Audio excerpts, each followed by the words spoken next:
Hello everyone, welcome back to my daily blog. তো চলে এসেছি আবারও তোমাদের সাথে নতুন একটা ভিডিও নিয়ে।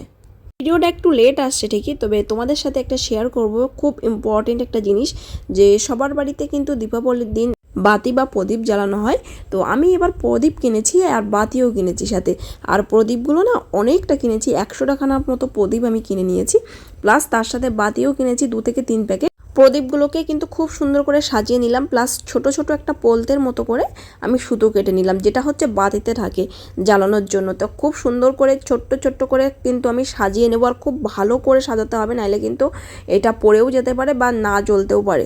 তো এখানে দেখো বাতিগুলো নিয়ে নিয়েছি, আর সেগুলো একটু উনুনে আমি গরম করে একদম গলিয়ে নেব। তার সঙ্গে কিন্তু আমি সর্ষের তেলও দিয়ে নিয়েছি, তাহলে কী হবে, কোয়ান্টিটিটা একটু বেশি হয়ে যাবে। আর সেই বাতি প্লাস সর্ষের তেল যে একসাথে জ্বালিয়েছি, সেটা কিন্তু আমি এই প্রদীপগুলোর উপর দেখো সুন্দর করে দিয়ে দেবো। আর প্রদীপের যে সুতোটা দিয়ে দিয়েছি, সেটা কিন্তু একটু বারবার করে দিয়েছি সামনের দিক দিয়ে, যাহলে জ্বালতে সুবিধা হবে। এমনি বাতি কিন্তু বেশিক্ষণ জ্বলে না, গলে যায়। আর এমনি প্রদীপে তেল দিয়ে জ্বালালে কিন্তু সেটা বেশিক্ষণ জ্বলে না, তেলগুলো কিন্তু নষ্ট হয়ে যায়। এবার এই কাজটা করে দেখো তোমরা একবার, কিন্তু এটা কিন্তু খুব ভালো করে জ্বলে, যে বাতির সাথে তেল কিংবা কোনো কিছু দিয়ে জ্বালালে কিন্তু কর্পূর দিয়ে দিতে পারো, একটু খুব সুন্দর জ্বলে। প্লাস যদি পারো একটু ঘি দিতে, কোনো কিছু দেওয়ার দরকার নেই, প্রদীপের উপরে ঘি দিয়ে কিন্তু এটা জ্বালালে খুব ভালো হয়। এখানে কিন্তু যে কারেন্টের যে লাইটটা আছে, সেটা বাবার আমি মিলে সাজিয়ে নিয়েছি। অনেকদিন জ্বালানো হয় না, বছরে একবার করে জ্বালানো হয়, তো অনেক কষ্টে জ্বালিয়ে নিলাম, কারণ একটু ডিস্টার্ব হতে পারে, কারেন্টের জিনিস সমস্যা হতে পারে। তো এই দেখো খুব সুন্দর জ্বলছে। আর এদিকে কিন্তু আমি প্রদীপগুলো দিয়ে দিয়েছি আমার বারান্দা দিয়ে উপরে, দোতলার উপরে। তো সেগুলো দেখো জ্বালিয়ে দিয়েছিলাম, কত সুন্দর জ্বলছে। আমি এবার নিচে চলে এসে নিচে দিয়ে দিচ্ছি বাতিগুলো, কিন্তু আমাদের দেওয়ার খুব একটা জায়গা নেই, যেহেতু বাড়িটা একটু রাস্তার থেকে ভিতরে, সেহেতু কিন্তু খুব একটা সুন্দর দেখায় না রাস্তার থেকে। তো যাই হোক, নিজের মনের কাছে সবটা সুন্দর লাগে। আর এই বাতি প্রদীপগুলো সবই কিন্তু আমি ধরিয়ে নিয়েছি, আর কারেন্টেরগুলো না খুব সুন্দর লাগছে। ভাবছি পরের বছর থেকে আমি আরও এই জিনিসগুলো আনবো। আমার মা আর বাবার কিন্তু এগুলো আরও খুব পছন্দের, কারেন্টের জিনিসটা।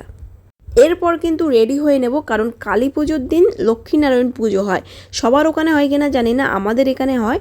তো আমি স্কুলে যখন পড়াতাম, সেখানেই আমার যে কলিগরা ছিল তাদের বাড়িতেই কিন্তু পুজো হবে, সেখানে যাব আমরা দুজন মিলে, শুভ আর আমি দুজনেরই নিমন্ত্রণ আছে। তো সেখানে যাব, সেখানে প্রসাদ খাবো। আর এখানে যে লক্ষ্মীনারায়ণ পুজোর যে প্রসাদটা হয়, দেখাবো তোমাদেরকে কেমন লাগলো।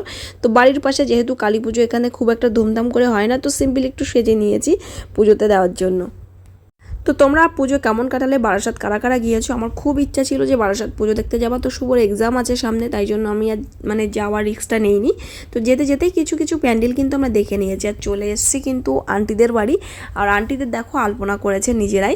আমি কিন্তু আন্টিদের বাড়ি একবার আলপনা করে দিয়েছিলাম, তারপর থেকে খুব একটা যাওয়া হয় না। আর এখন আন্টির মেয়ে নিজেই আলপনা করে। আমি গিয়ে দেখি পুজো টুজোগুলো সব কমপ্লিট, আর এখানে কিন্তু প্রসাদ সাজিয়ে সবাইকে দিচ্ছে, পাড়ার লোকেরা আসছে প্রসাদ নিচ্ছে। আর এই প্রসাদের ভোগগুলো যে এত টেস্টি হয় কি বলবো। এখানে আমি, শুভ, সম্প্রীতি, সৌরভদা সবাই চলে এসেছিলাম, আর এসেই কিন্তু ফার্স্ট শুরু করে দিয়েছিলাম খিচুড়ি ভোগ খাওয়া, জাস্ট অসাধারণ টেস্ট। সেখান থেকে একটা বান্ধবীর বাড়িতে গিয়েছিলাম, সেখান থেকে কিন্তু পেটে আর জায়গা ছিল না, তাই জন্য কী করেছি, সঙ্গে করে নিয়ে চলে এসেছি।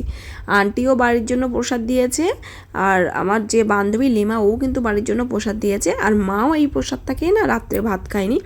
তো দেখো এখানে প্রসাদ আছে, খিচুড়ি ভোগ দিয়েছে, সাথে 2টো মিষ্টি দিয়েছে, আরও প্রচুর ফল প্রসাদ দিয়েছে। পুজোর প্রসাদ যখন খাই, তখন কিন্তু অন্য কোনো কিছু খাওয়ার কথা মনে থাকে না, এত ভালো। আর এতটা খেয়েছি যে আমরা কিন্তু বাড়ি এসে কেউই ভাত খেতে পারিনি, মাও ভাত খায়নি। তো দেখো প্রসাদটা পুরো ভরে ভরে দিয়েছে, দারুণ টেস্ট ছিল পুজোর প্রসাদের। সো ব্লগটার বেশি করব না, ছোট্ট একটা ব্লগ তোমাদের সাথে শেয়ার করলাম। কেমন লাগলো অবশ্যই কমেন্টে জানাবে, আর দেখা হবে আবার নেক্সট কোনো ব্লগে। সো আজকের মতো বাই।